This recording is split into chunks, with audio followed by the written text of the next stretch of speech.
नमस्कार दोस्तों, मैं पारुल चौहान आप सभी का स्वागत करती हूं आपके अपने प्यारे प्यारे से परिवार रोजगार विद अंकित में। कैसे हैं आप सभी? अदीप, मृण्मय, शिवानी, सुजीत, निशु, हर्ष, सलोनी, नदीम, अंजलि, कीर्ति, दीपक और अनुष्का, आदर्श को, आर के मौर्य, सुशील कुमार, आप सभी को मेरी तरफ से गुड इवनिंग, नमस्ते, राधे राधे, राम राम, शस्त्री अकाल। प्यारे प्यारे बच्चों, कैसे हैं आप सभी? उम्मीद है कि आप बहुत अच्छे होंगे। रिवीजन भी आपका बहुत अच्छा चल रहा होगा। जल्दी जल्दी सारे बच्चे लाइव आ जाएंगे, सेशन के साथ जुड़ जाएंगे ताकि हम क्लास को स्टार्ट कर सकें। आप जानते हैं कि मैं आपको पढ़ा रही हूं संसद यानी कि पार्लियामेंट, और आपको पता है कि कल मैंने आपको पढ़ाया था आर्टिकल नंबर 89, जिसमें मैंने बताया था कि राज्यसभा में एक सभापति होते हैं। तो आपके सभापति कौन होते हैं, वो राज्यसभा के सदस्य होते हैं या नहीं होते हैं, उनका कार्यकाल कितना होता है, ये सब प्यारे बच्चे हमने कल की क्लास में डिस्कस किया था। उम्मीद करती हूं आपको वहां तक की चीजें क्लियर होंगी, और आगे फिर हम पढ़ना स्टार्ट करते हैं और देखते हैं कि आपका आर्टिकल आगे क्या कहता है। लेकिन आप सबसे पहले एक हेडिंग देंगे यहां पर, संसद यानी कि पार्लियामेंट, ताकि आपको यह पता चले कि अभी हमारा यही टॉपिक कॉन्टिन्यू चल रहा है। पार्लियामेंट, संसद। संसद संविधान के भाग 5 में है। ये बेसिक चीजें प्यारे बच्चे मैंने आपको कल बता दी थी। आर्टिकल 90 में क्या कहा गया है? तो आर्टिकल 90 प्यारे बच्चे जो आपके उपसभापति होते हैं उनसे रिलेट करता है। उपसभापति को इंग्लिश में कहते हैं वाइस चेयरमैन। आपके राज्यसभा में एक सभापति और एक होते हैं बेटा जी उपसभापति। तो उपसभापति के बारे में इसमें क्या बात की गई है कि इनका त्यागपत्र, ठीक है, और इनकी पद रिक्ति, मतलब इनको पद से कैसे हटाया जाता है। तो जब हम उपसभापति की बात करते हैं तो पहले एक चीज ये जान लीजिए कि आर्टिकल 19 में इनके त्यागपत्र की बात की गई है, एक तो रेजिग्नेशन की बात की गई है। तो आप ध्यान रखेंगे कि अपना जो ये रेजिग्नेशन देते हैं बेटा, वो किसको देते हैं? आप कहोगे सभापति को, ठीक है। और फिर यहां पे दिया गया है पद रिक्ति, है ना, या पद से हटाया जाना। तो आप ध्यान रखिएगा कि इनको पद से हटाया जाना अगर आपसे पूछा जाता है तो कौन हटाता है? राज्यसभा के सदस्यों द्वारा। राज्यसभा के सदस्यों द्वारा, ये आप ध्यान रखेंगे, राज्यसभा के सदस्यों द्वारा इनको पद से हटाया जाता है। ये आपको पता होना चाहिए। ये बात आर्टिकल 90 में है कि उपसभापति का त्यागपत्र और पद से हटाया जाना। और आप यहां पे अब एक्स्ट्रा चीजें लिखेंगे इनके बारे में कि जो आपके उपसभापति होते हैं यानी कि वाइस चेयरमैन ऑफ राज्यसभा जो होते हैं बच्चे, इनकी अगर हम बात करते हैं कार्यकाल की, बताइए कितना होगा? देखते हैं कितने बच्चे एक्टिव रहेंगे क्लास में। टेन्योर कितना होता है इनका, और साथ साथ लिखिएगा कि ये राज्यसभा के सदस्य होते हैं। राज्यसभा के सदस्य होते हैं और बेटा जी इनको चुना जाता है। लिखिएगा, इनको राज्यसभा के सदस्यों द्वारा, इनको राज्यसभा के सदस्यों द्वारा अपने में से चुना जाता है। सदस्यों द्वारा अपने में से चुना जाता है। अपने में से चुना जाता है। ये बात आपको ध्यान रखनी है। ये एक्स्ट्रा इनके बारे में इंफॉर्मेशन है क्योंकि यहां से क्वेश्चंस बनते हैं। अब क्योंकि ये राज्यसभा के सदस्य हैं तो बिल्कुल सही है मैम, 6 इयर्स होगा, 6 वर्ष होगा। जो बच्चे कह रहे हैं 5 वर्ष, वो गलत कह रहे हैं, क्योंकि 5 वर्ष तो सभापति का होता है, क्योंकि सभापति राज्यसभा के सदस्य नहीं होते हैं। तो यही तो क्वेश्चंस हैं जो हमें फंसाते हैं, लेकिन हमें फंसना नहीं है, ठीक है। तो जिसको ये क्लियर नहीं था अब क्लियर हो गया होगा। आर्टिकल 90 के बाद आर्टिकल 91, ध्यान से सुनते रहिए। आर्टिकल 91 में, आर्टिकल 91 लिखिएगा, उपसभापति सभापति के रूप में कार्य करेंगे। उपसभापति सभापति के रूप में कार्य करेंगे। सभापति के रूप में कार्य करेंगे, रूप में कार्य करेंगे, है ना। लेकिन कब करेंगे मैम? आखिर कब करेंगे? तो आप कहेंगे जब सभापति अपने पद पर अनुपस्थित यानी कि एब्सेंट होते हैं। अनुपस्थित, ठीक है, यानी कि एब्सेंट, अनुपस्थित हो या उनका पद रिक्त हो, या उनका पद रिक्त यानी कि वैकेंट, वैकेंट, तब आपके उपसभापति किस रूप में काम करते हैं? सभापति के रूप में काम करते हैं। यह आपको ध्यान रखना है कि अगर चेयरमैन नहीं होंगे तब vice chairman as a chairman function करेंगे। ये बात बच्चे आपको ध्यान में रखनी है, यह आपको ध्यान में रखना है, ठीक है। यानी हम कह सकते हैं कि इसमें इनको क्या मिलता है? उपसभापति को सभापति यानी चेयरमैन के जो पावर्स होते हैं, जो राइट्स होते हैं, वो यहां पर उपसभापति को मिल जाते हैं। क्या यहां तक आपको बात समझ में आ रही है? क्या यहां तक की चीजें क्लियर है बेटा? अगर क्लियर है तो फटाफट से एक बार थम्स अप कर दीजिए। डेप्यूटी चेयरमैन या vice chairman function as a chairman, function as a chairman, function as a chairman. Clear है? यहां तक की बात समझ में आ गई हो तो एक बार थम्स अप कर दें, शाबाश। ओके, 91 आर्टिकल में ये बात की गई है। उसके बाद प्यारे बच्चे आगे की तरफ हम चलते हैं और आगे हम बात करते हैं। देखो, अब आती है आर्टिकल 92 की बात। इसमें कहा गया है जब सभापति को, सभापति यानी कि चेयरमैन, कौन होते हैं चेयरमैन? जल्दी से बताइए। जब सभापति को हटाने का प्रस्ताव यानी रिमूवेबल मोशन, रिमूवेबल मोशन, हटाने का प्रस्ताव विचाराधीन हो, विचाराधीन हो, तब वह राज्यसभा के,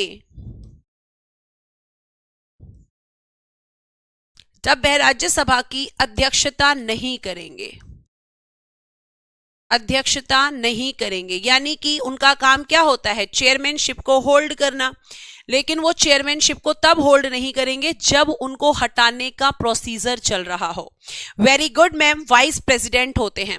तो रिमूवेबल प्रोसेस जब चलता है तब वो आपके चेयरमैन नहीं होंगे, मतलब सभापति नहीं होंगे। किसके? राज्यसभा के। और ध्यान रखना, आपका क्वेश्चन होगा कि हटाता कौन है मैम? आपका एक क्वेश्चन होता है कि हटाता कौन है इनको। तो बेटा जी मैंने आपको बताया था कि उपराष्ट्रपति को हटाने का अधिकार होता है राज्यसभा के सदस्य, मेंबर्स ऑफ राज्यसभा ही इनको हटाते हैं। मेंबर्स ऑफ राज्यसभा, राज्यसभा के सदस्यों द्वारा लोकसभा की सहमति से, लोकसभा की सहमति से इनको हटाया जाता है। और जब इनको हटाने से रिलेटेड मोशन जो है, प्रस्ताव जो है राज्यसभा में चल रहा होगा, उस समय ये राज्यसभा के चेयरमैन के रूप में काम नहीं करेंगे। इतनी बात आपको ध्यान में रखनी है। तो जब सभापति को हटाने का प्रस्ताव विचाराधीन हो तब वह राज्यसभा की अध्यक्षता नहीं करेंगे। ठीक है, आगे चलिए। तो यहां तक आपको ये ध्यान रखना है प्यारे बच्चे, आपको ये लाइन बहुत अच्छे से ध्यान रखनी है कि मेंबर्स ऑफ राज्यसभा जो है वो इनको रिमूव करते हैं। इनका रिमूवेबल प्रोसेस मैंने आपको वाइस प्रेसिडेंट में बहुत अच्छे से समझाया था। राज्यसभा के मेंबर्स के एरिया वाइज इलेक्शन होते हैं। मनीष में समझी नहीं, बिल्कुल राज्यसभा की जो सीटें हैं वो आपके सारे राज्यों के बीच में और 3 केंद्र शासित प्रदेशों के बीच में डिवाइड होती हैं। ठीक है, ये आपको ध्यान रखना है। और जब यहाँ पे डिवाइड की जाती हैं तो वो पॉपुलेशन के बेस पर डिवाइड की जाती हैं, जनसंख्या के आधार पर। अब मैंने कल तुम्हें बताया था कि कौन से ईयर की जनसंख्या के आधार पर, कौन से ईयर की जनसंख्या के आधार पर आपके यहां पर सीटें निश्चित की गई हैं। बताइए आप लोग। एक क्वेश्चन आ रहा है कि मैम यहाँ पे समझ नहीं आया। बेटा सभापति कौन होते हैं? राज्यसभा के हेड। जैसे लोकसभा में स्पीकर होते हैं ऐसे ही राज्यसभा में सभापति होते हैं। और जब सभापति आपके नॉर्मली जो उनका फंक्शन है वो करते हैं तो क्या करते हैं? राज्यसभा के बैठकों की अध्यक्षता करते हैं। ठीक है, राज्यसभा की बैठकों की अध्यक्षता करते हैं। वेरी गुड मैम, इन 1971 की जनगणना। ठीक है, लोग राज्यसभा की बैठकों की अध्यक्षता करते हैं, लेकिन जब उनको हटाने से रिलेटेड प्रोसीजर चल रहा है, जब उनको हटाने की प्रक्रिया चल रही है, तो उस समय पर वो एज अ चेयरमैन फंक्शन नहीं कर सकते। उस समय पर वो सभापति के रूप में काम नहीं कर सकते हैं। क्यों? क्योंकि उनको हटाने से रिलेटेड प्रोसीजर चल रहा है, क्योंकि उनको हटाने से संबंधित प्रस्ताव चल रहा है, इसलिए यही मैंने आपको बताया है। सभापति का काम क्या होता है? राज्यसभा की बैठकों की अध्यक्षता करना। कब नहीं करेंगे? जब उनको हटाने से रिलेटेड प्रोसीजर चल रहा है, जब उनको हटाने से संबंधित प्रक्रिया चल रही है।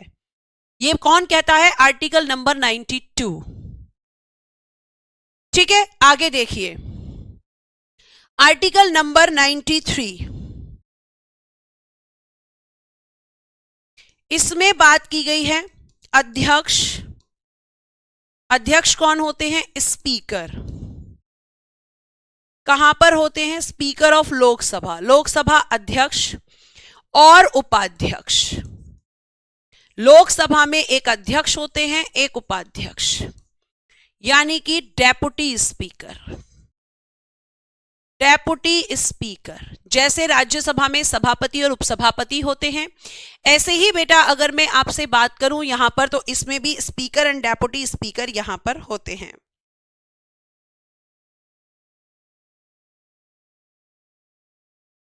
ठीक है, तो स्पीकर और डेप्यूटी स्पीकर के बारे में कहां पर बात की गई है? आर्टिकल नंबर 93 में। यह आपको ध्यान रखना है। अब नेक्स्ट आर्टिकल है आर्टिकल नंबर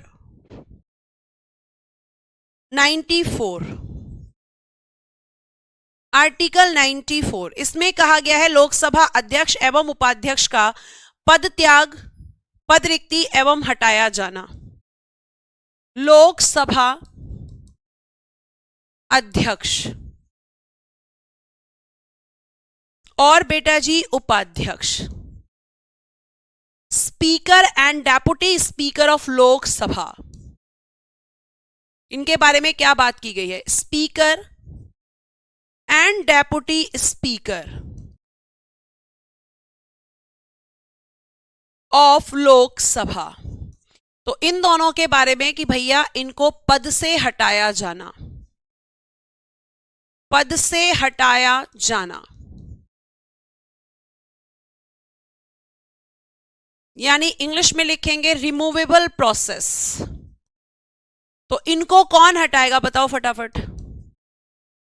तो आप कहोगे कि मैम इनको हटाएंगे लोकसभा के सदस्यों द्वारा। लोकसभा के सदस्यों द्वारा, by the members of Lok Sabha, by the members of Lok Sabha. Lok Sabha के सदस्यों द्वारा अध्यक्ष और उपाध्यक्ष को क्या किया जाता है? हटाया जाता है। ठीक है, ये आपको ध्यान रखना है। अब हम बात करते हैं इनके बारे में थोड़ी सी और। जैसे हम एक पॉइंट और ले लेते हैं मैम, त्यागपत्र। रेजिग्नेशन किसको देते हैं ये? तो बेटा जी रेजिग्नेशन अध्यक्ष अपना त्यागपत्र किसको देते हैं? अध्यक्ष उपाध्यक्ष को, और उपाध्यक्ष अध्यक्ष को, यानी कि एक्सचेंज करते हैं। ये त्यागपत्र से क्वेश्चन आता है। स्पीकर डेप्यूटी स्पीकर को, डेप्यूटी स्पीकर अगर हम बात करते हैं तो आप कहेंगे बच्चा कह रहा है इनको हटाने के लिए वोटिंग होती है। बिल्कुल प्रतीक, इनको हटाने के लिए भी वोटिंग होती है। इनको हटाने के लिए भी वोटिंग होती है। वोटिंग होती है तभी तो लोकसभा के मेंबर्स इनको हटाते हैं। सिंपल मेजोरिटी से हटते हैं ये लोग, तत्कालीन सदस्यों के बहुमत द्वारा। मतलब जिस समय इनको हटाया जा रहा है उस टाइम जो लोग प्रेजेंट होते हैं वोटिंग करते हैं उनका 50% प्लस 1। आप लिख सकते हैं तत्कालीन सदस्यों के बहुमत द्वारा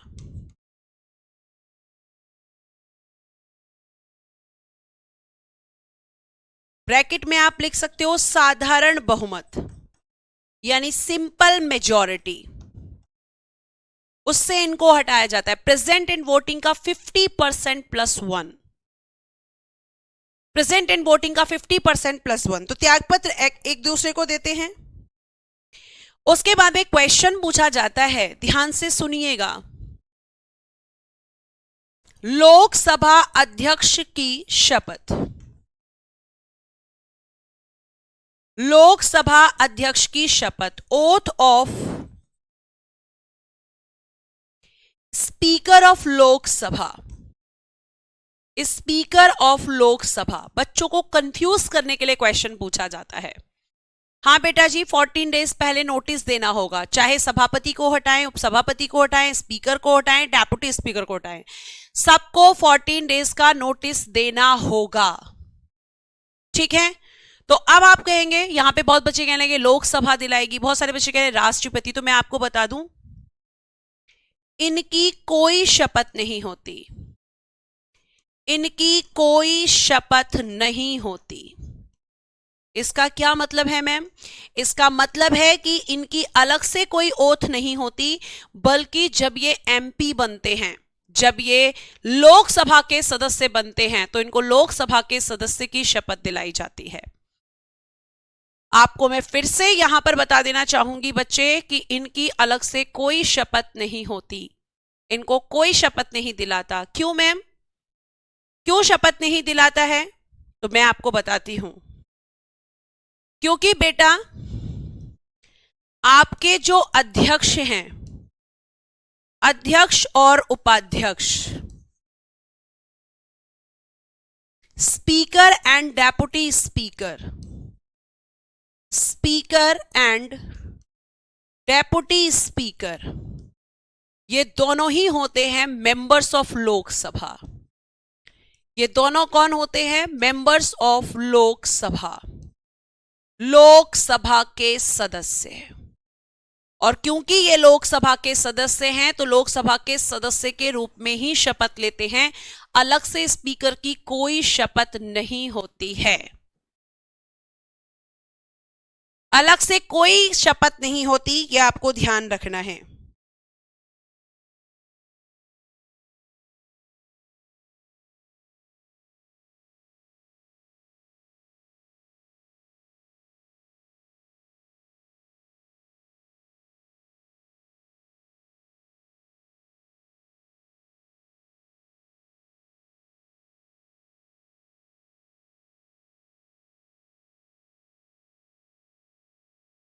बात समझ में आ गई? ठीक है, इसीलिए इनके अलग से कोई ओथ नहीं होती। चलिए नेक्स्ट, अभी हमने पढ़ा आर्टिकल नंबर 94, आर्टिकल नंबर 95।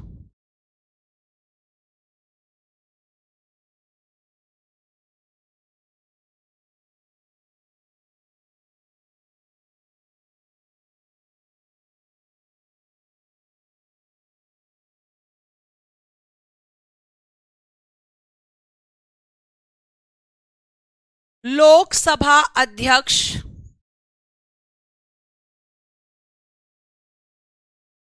के रूप में, लोकसभा अध्यक्ष के रूप में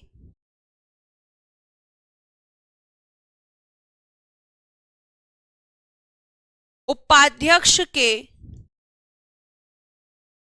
अधिकार एवं कर्तव्य, अधिकार एवं कर्तव्य।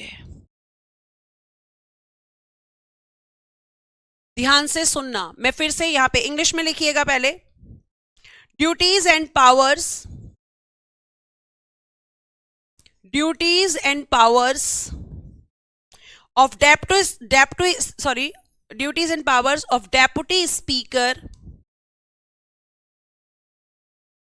Of deputy speaker as a speaker of Lok Sabha, as a speaker of Lok Sabha. अब मैं आपसे ही क्वेश्चन पूछती हूं और अभी आपको समझ में आ जाएगा कि आखिर ये आर्टिकल क्या कह रहा है। ये कह रहा है, पहले तो मुझे ये बताइए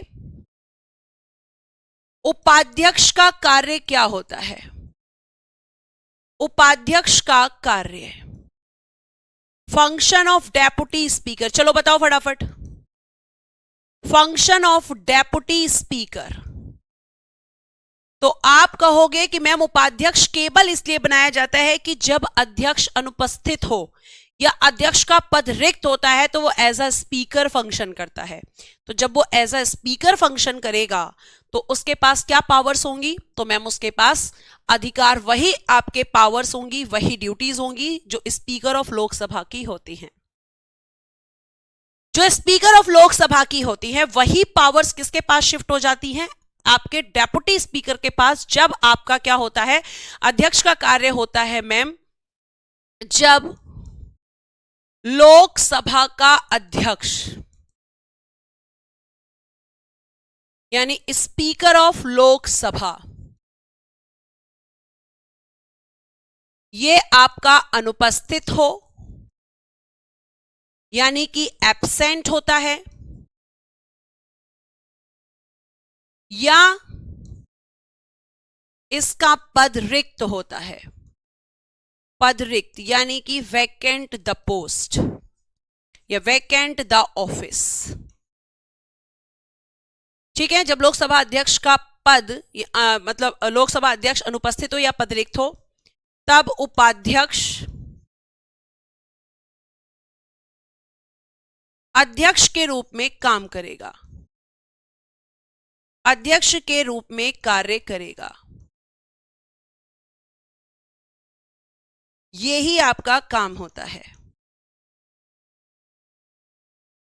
अब मैम ये सब तो समझ में आ गया, ये सब तो समझ में आ गया, लेकिन हमें ये बताइए कि स्पीकर के फंक्शन क्या होते हैं या चेयरमैन के फंक्शन क्या होते हैं। तो मैं लिखवा देती हूं ताकि चीजें और क्लियर हो जाएं। लिखना, function of speaker, function of speaker, अध्यक्ष के कार्य, अध्यक्ष के कार्य। लिखना, लोकसभा की बैठकों की अध्यक्षता, लोकसभा की बैठकों की अध्यक्षता, लोकसभा में शांति व्यवस्था बनाए रखना, शांति व्यवस्था बनाए रखना। और क्या काम हो सकता है, लोकसभा के सदस्यों के विशेषाधिकारों की रक्षा, विशेषाधिकारों की रक्षा।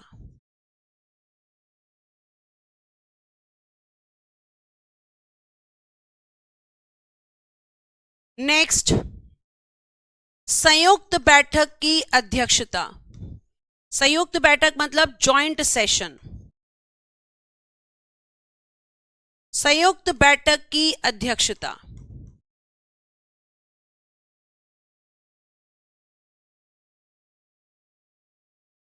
ठीक है, यह आपको ध्यान रखना है। मत बराबर होने पर, मत बराबर होने पर जब इक्वल वोट होते हैं तब आपके लोकसभा अध्यक्ष या सभापति को एक अधिकार होता है। मत बराबर होने पर निर्णायक मत, निर्णायक मत यानी कि कास्टिंग वोट देता है। ये कास्टिंग वोट, निर्णायक मत देना। जैसे मान लीजिए वोट 50-50 हैं, अपोजिट में भी। और प्यारे बच्चे आपको ध्यान रखना है कि आपका जो है फेवर में भी 50-50 हो गए तो क्या डिसीजन होगा, नहीं। तो मान लीजिए अगर वोट 50-50 हैं, इक्वल हैं, तब यहां पर आपका स्पीकर या फिर चेयरमैन वोट करते हैं। और अगर ऐसा है 60-40 तो ये वोट नहीं करेंगे। ठीक है, ज्वाइंट सेशन क्या होता है, संयुक्त बैठक बताऊंगी भी पांडे जी, सुनिए थोड़ा सा। आर्टिकल नंबर जब मैं आपको पढ़ाऊंगी 108, उसमें ज्वाइंट सेशन में आपको क्लियर करूंगी, पेशेंस रखें। अब आप यहां पे बोलेंगे कि ये तो अध्यक्ष के कार्य हो गए, अब हमें ये बताओ, तो यहां पे आप लिखना सभापति के कार्य। फंक्शन ऑफ चेयरमैन क्या होते हैं? सभापति के कार्य। तो बेटा यहां लोकसभा है, यहां कर देना राज्यसभा, बाकी लिख देना सेम। यहां पर लोकसभा है, यहां पर लिख देना राज्यसभा, बाकी सेम। यहां पर लोकसभा है, यहां पर लिख देना राज्यसभा, बाकी सेम। जॉइंट सेशन वाला नहीं लिखना है, मत बराबर वाला सेम लिख देना है।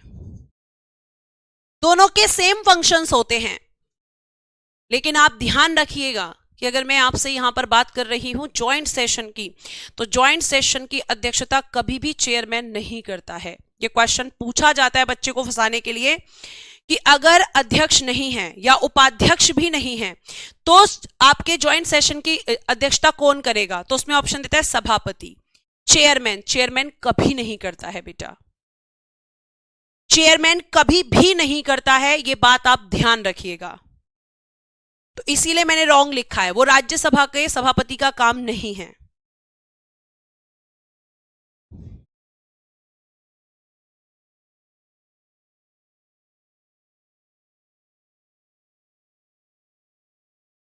अब लिखिएगा आर्टिकल नंबर 95 के बाद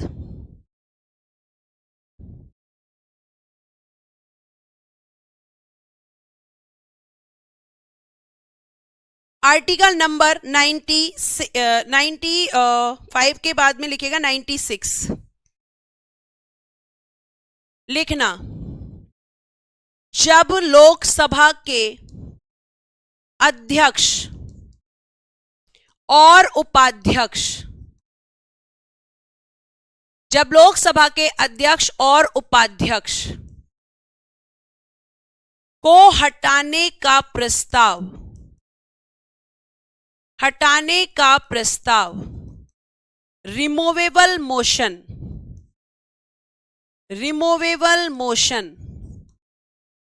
हटाने का प्रस्ताव विचाराधीन होगा,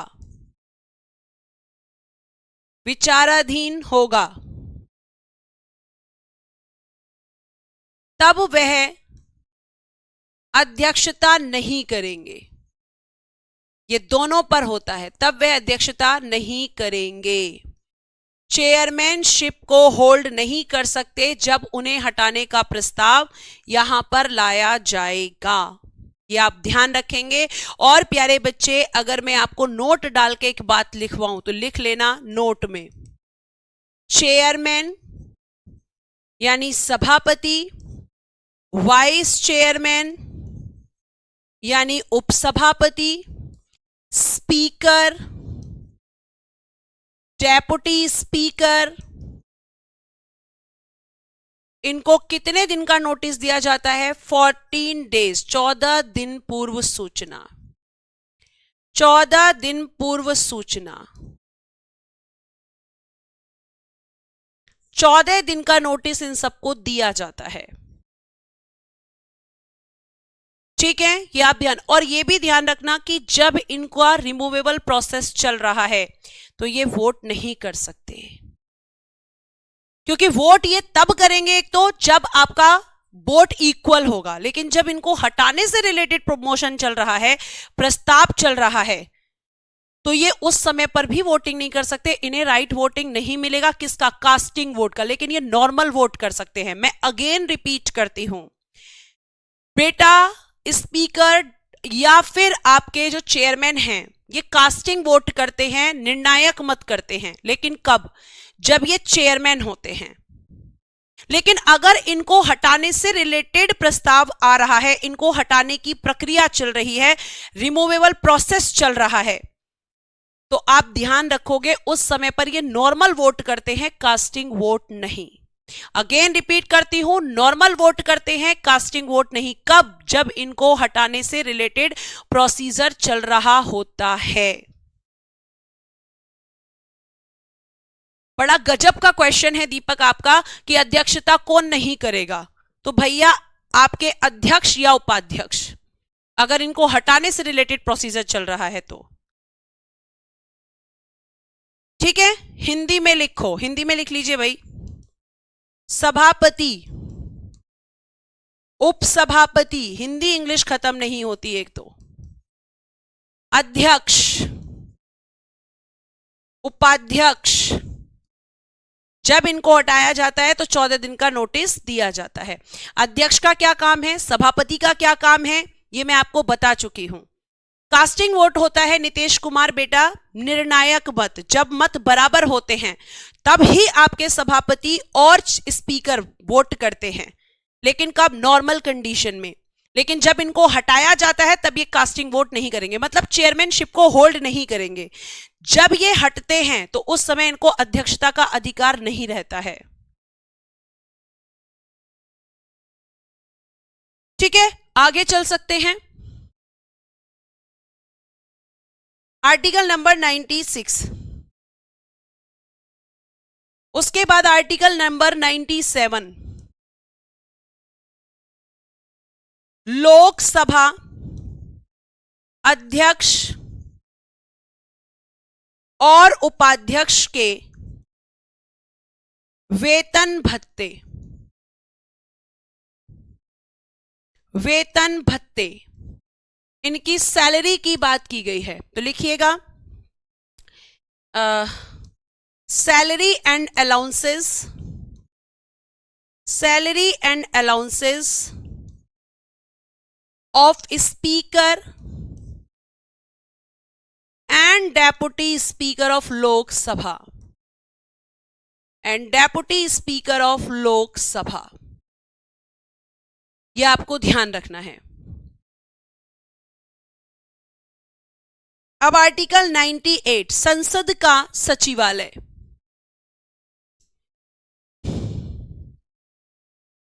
संसद का सचिवालय, संसद का सचिवालय, इसको समझिएगा, अभी मैं समझा रही हूं अच्छे से। संसद का सचिवालय मतलब लोकसभा में एक अलग सचिवालय होता है। लिखिएगा, secretariat of parliament,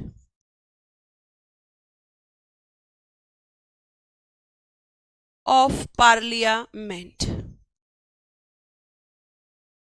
secretariat of parliament. देखो, लोकसभा का सचिवालय अलग होता है और बेटा जी राज्यसभा का सचिवालय अलग होता है। दोनों के अलग अलग सेक्रेटेरिएट होते हैं, ऐसा नहीं है कि कॉमन होता है दोनों का, दोनों का अलग अलग होता है। दोनों का क्या होता है, अलग अलग होता है। और यहां पर कौन बैठता है, यहां पर कौन बैठता है, तो यहां पर होते हैं मैम, इन दोनों मतलब अलग अलग होते हैं। यहां पर महासचिव, कौन इनकी जिम्मेदारी को संभालता है, महासचिव।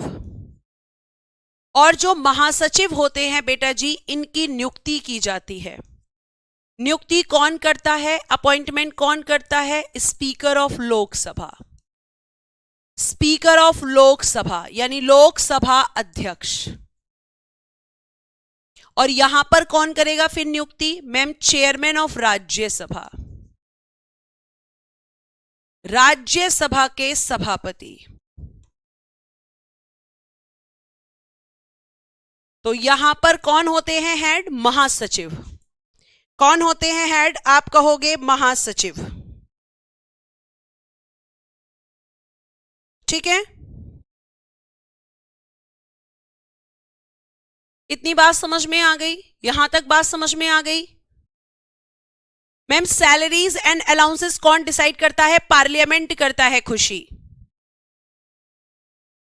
ठीक है, ये आप ध्यान रखेंगे। नेक्स्ट देखिएगा प्यारे बच्चे, आगे हम बात करते हैं आर्टिकल 99।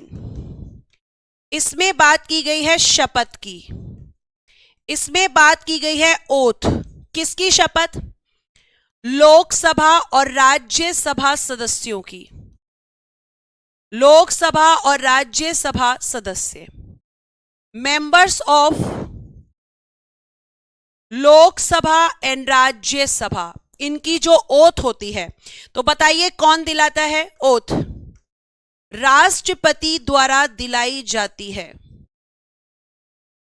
राष्ट्रपति द्वारा दिलाई जाती है।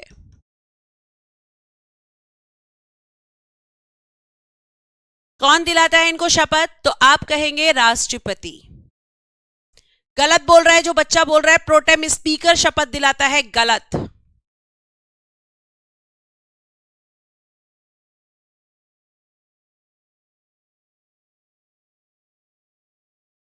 जो बच्चा बोल रहा है प्रोटेम स्पीकर, वो गलत बोल रहा है। शपथ राष्ट्रपति दिलाते हैं, प्रोटेम स्पीकर नहीं। आर्टिकल 99 में दोनों के मेंबर्स की ओथ है और दोनों के मेंबर्स को शपथ दिलाने का काम राष्ट्रपति करते हैं। ये आपने कहां से पढ़ लिया कि डेप्यूटी स्पीकर इनको ओथ दिलाता है या प्रोटेम स्पीकर इनको ओथ दिलाता है? कहां से पढ़ा है तुमने? कौन सी किताब से? सभापति कितनी बार बन सकते हैं? कोई लिमिट है? नहीं तुषार, कोई लिमिट नहीं है। ठीक है, अब आते हैं आर्टिकल नंबर 100, बहुत इंपॉर्टेंट है। आर्टिकल नंबर 100 में बेटा जी एक सिंपल सी बात की गई है, कोरम की, गणपूर्ति। अब मैम ये क्या होता है? तो ध्यान से सुनिएगा बेटा, किसी भी सदन में, किसी भी हाउस में अगर बैठक होती है, जैसे प्यारे बच्चे मैं आपको यहां पर एक चीज बता दूं, तो आप मेरी बात को ध्यान से सुनना, और वो बात आपको सुननी भी पड़ेगी। क्यों? क्योंकि आपका वहां से क्वेश्चन बनता है और आप अभी तक सिर्फ समझते हैं कि गणपूर्ति है, पर गणपूर्ति क्या होती है। अगर मैं कल से इस क्लास में एक यहां पर बोल दूं कि भाई कल से 500 बच्चे अगर लाइव आएंगे तो मैं क्लास लूंगी, और अगर 500 बच्चे लाइव नहीं आएंगे तो मैं क्लास नहीं लूंगी। क्या बोल रही हूं मैं? अगेन देखो, मैं अगेन यहां पर बोल रही हूं कि मैंने एक यहां पर शर्त रखी कि कल से अगर क्लास में 500 बच्चे लाइव आएंगे तो मैं क्लास लूंगी, अदरवाइज मैं क्लास नहीं लूंगी। इसका मतलब मेरी क्लास चलने के लिए मिनिमम कितने बच्चे होने चाहिए? 500। अगर 500 नहीं होंगे तो मैं क्लास नहीं लूंगी। तो ये मेरा मिनिमम क्या हो गया? नंबर ऑफ स्टूडेंट्स, कि इसके बिना क्लास नहीं चलेगी।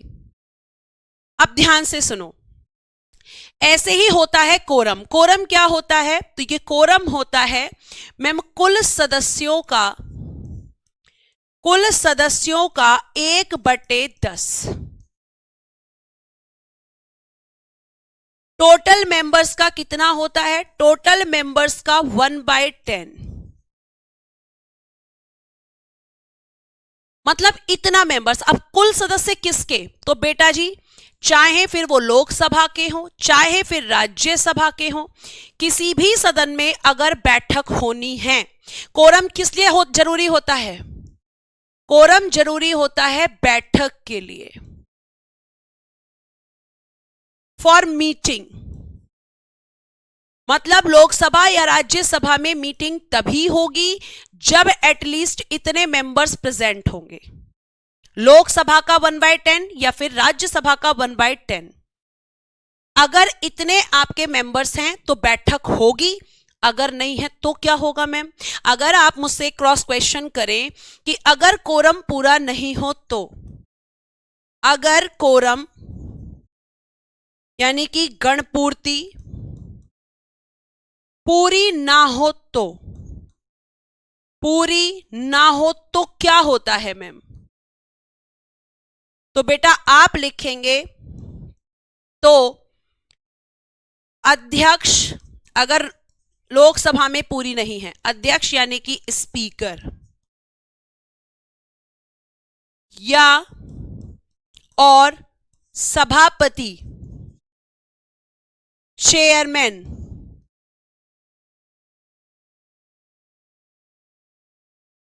बैठक को स्थगित कर देते हैं। बैठक को स्थगित, एडजर्नमेंट, स्थगित कर देते हैं। और ये तब तक स्थगित रहेगी, तब तक इसको स्थगित करके रखेंगे जब तक कोरम कंप्लीट नहीं होगा। तो बैठक क्या हो जाएगी? स्थगित हो जाएगी। कौन करेगा? अगर लोकसभा में कोरम कंप्लीट नहीं है तो चेयरमैन, और अगर राज्यसभा में कोरम कंप्लीट नहीं है तो सॉरी, अगर लोकसभा में नहीं है तो स्पीकर और राज्यसभा में नहीं है तो चेयरमैन। यानी किसी भी मीटिंग को करने से पहले कोरम चेक किया जाता है। अगर कोरम कंप्लीट है तो मीटिंग होगी, अगर कोरम कंप्लीट नहीं है तो मीटिंग नहीं होगी।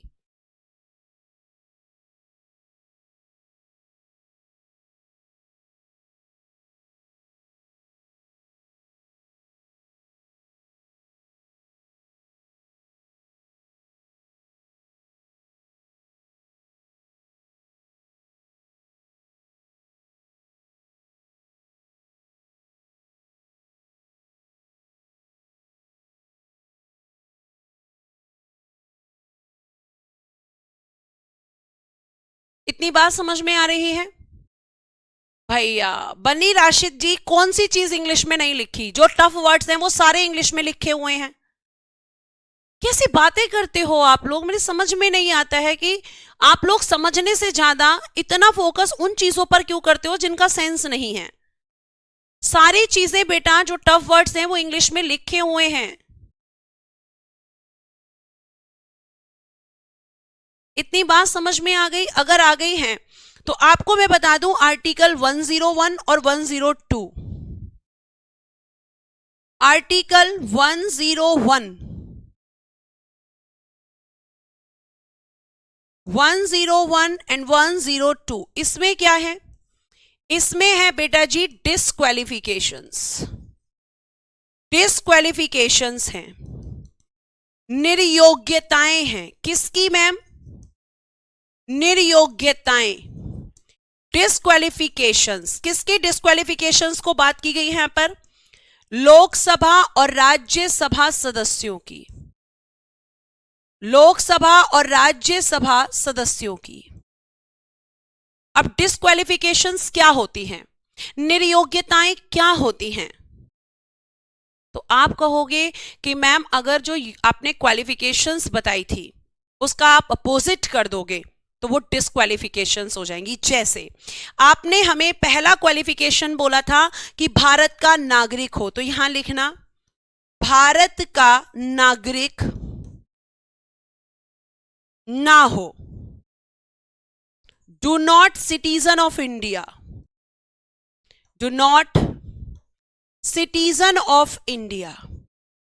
एक आपने बोला था मिनिमम एज, आपने बोला था न्यूनतम आयु, मिनिमम एज, न्यूनतम आयु।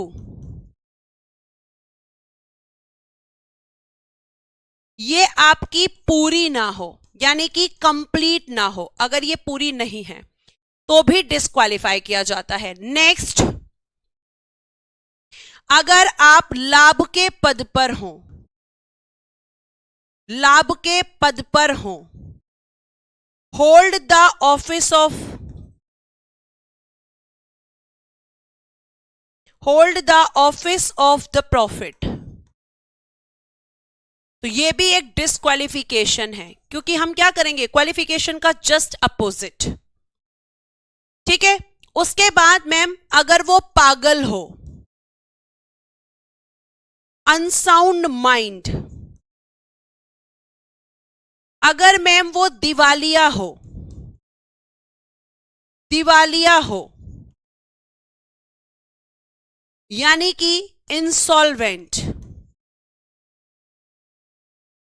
तो ऐसा व्यक्ति डिस्क्वालीफाई होगा कि नहीं होगा? मैम बिल्कुल होगा। और ये जो बच्चे साथ साथ लिख रहे हैं ना, ये वो बच्चे हैं जो डेली क्लास करते हैं और क्लास के बाद रिवीजन भी करते हैं और क्लास को अच्छे से समझते हैं। अब जो बच्चे ये नहीं करते हैं बेटा वो अपना नुकसान करते हैं। कई बार मैं आपको ये चीज बोल चुकी हूं। अब यहाँ पे ये बात आती है कि मैम ये सब तो ठीक है, लेकिन अगर कोई मेंबर डिस्क्वालीफाई होगा, वो होगा या नहीं होगा, इसका डिसीजन कौन लेता है? इसका डिसीजन कौन लेता है? तो प्यारे बच्चों, अगर मैं आपसे बात करती हूं कि अगर किसी सदस्य पर, लिखना, अगर किसी सदस्य, अगर किसी सदस्य, अब वो सदस्य कहां का मैम, चाहे लोकसभा का हो या राज्यसभा का, अगर किसी सदस्य पर निर्योग्यता का प्रश्न, क्वेश्चन ऑफ डिस्क्वालिफिकेशन,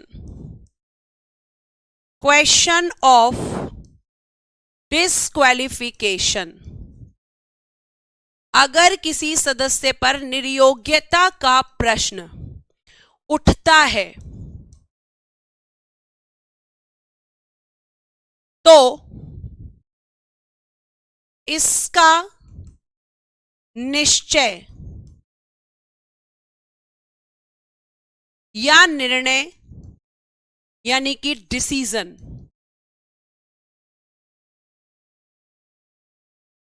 राष्ट्रपति लेते हैं निर्वाचन आयोग की सलाह से, निर्वाचन आयोग के परामर्श से। Consult of election commission, consult of election commission, निर्वाचन आयोग के परामर्श से। और यह बात कही गई है आर्टिकल 103, आर्टिकल 103 बहुत बार एग्जाम में पूछा गया क्वेश्चन है, ठीक है। तो कौन लेता है decision? According to article 103 ma'am वो लेते हैं हमारे राष्ट्रपति।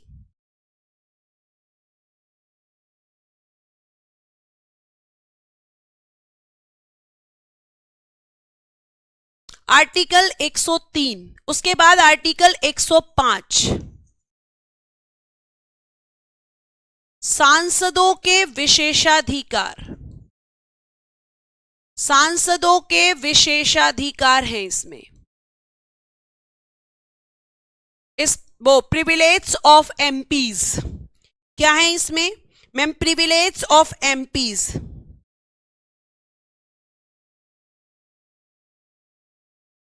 प्रिविलेज ऑफ एमपीज, सांसदों को कुछ विशेषाधिकार होते हैं। किसमें मैम? तो बेटा जी क्रिमिनल मैटर्स में, क्रिमिनल मैटर्स में, गिरफ्तारी में, सिविल मैटर्स में।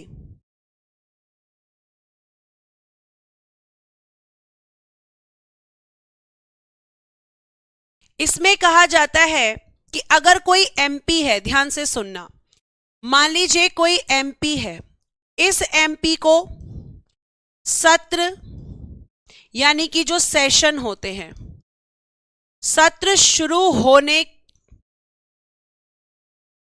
के 40 दिन पहले, 40 दिन पहले, बिफोर 14 डेज, बिफोर 40 डेज, 40 दिन पहले या 40 दिन बाद, या 40 दिन बाद, आफ्टर 40 डेज, आफ्टर 40 डेज गिरफ्तार नहीं किया जा सकता। गिरफ्तार यानी कि अरेस्ट नहीं किया जा सकता। ये इनको प्रिविलेज है। क्या आपको है? आप कोई क्राइम करोगे तुरंत आपको अरेस्ट किया जाएगा, लेकिन इनको ये प्रिविलेज है, ये विशेषाधिकार है कि इन्हें आपके सेशन के 40 दिन पहले या सेशन के 40 दिन बाद अरेस्ट नहीं किया जाएगा। ये क्या प्रिविलेज आपके पास है? आप कोई क्राइम करके देखो, पुलिस आएगी, 2 थप्पड़ लगाएगी और लेके जाएगी आपको। तो ये विशेषाधिकार इनको किस में मिला हुआ है? आर्टिकल 105 में। अब हम आर्टिकल 105 के बाद सीधा आर्टिकल 108 पढ़ेंगे क्योंकि वही इंपॉर्टेंट है। और इसमें क्या है? इसमें मैम राष्ट्रपति संयुक्त बैठक बुलाते हैं। यही बच्चे ने पूछा था कि ज्वाइंट सेशन क्या होता है। संयुक्त बैठक बुलाते हैं, बुलाते हैं। Called the joint session by the president, by the president according to article 108। अब मैम ये संयुक्त बैठक क्या होती है, ये क्यों बुलाई जाती है? तो बेटा जी, आपकी जो संयुक्त बैठक होती है, जो जॉइंट सेशन होता है, इस जॉइंट सेशन की जब हम बात करते हैं तो ये हमेशा ऑर्डिनरी बिल पर आती है।